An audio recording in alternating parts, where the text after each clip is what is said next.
maglibang ka. Hindi mo naiisip yung problema. Alam mo kasi maging maayos din ang lahat. Ay, ang ganda nung sa'yo, ah.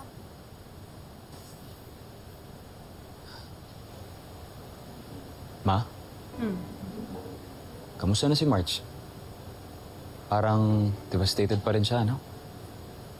Siyempre, kasi hanggang ngayon, hindi pa niya nahahawakan yung anak nila.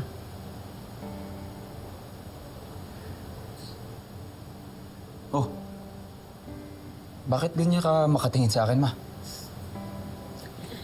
Edward, be honest with me. Do you still have feelings for Marge?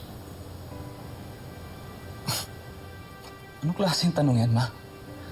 I already have Thea. You didn't answer my question. Concerned lang ako sa nangyari sa kanya. Yun nga eh, sobra-sobrang pag-aalala mo sa kanya. Edward, you can't fool me. Anak, kalimutan mo na si Marge.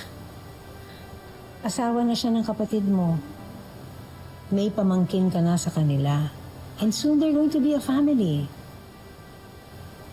Edward, just let go of that love. Just like a tree lets go of its dead leaves. Not with bitterness, but with peace, and because it's time. Bakit hindi ka na lang mag-focus kay Thea? Alam mo, you don't realize how lucky you are to have her. Tignan mo, kahit hindi naging maganda ang history ni Marjorie, umi-effort siya na makipagkaibigan ulit. And now they're like sisters. Makontento ka na sa kanya. Huwag mo na siyang papakawalan.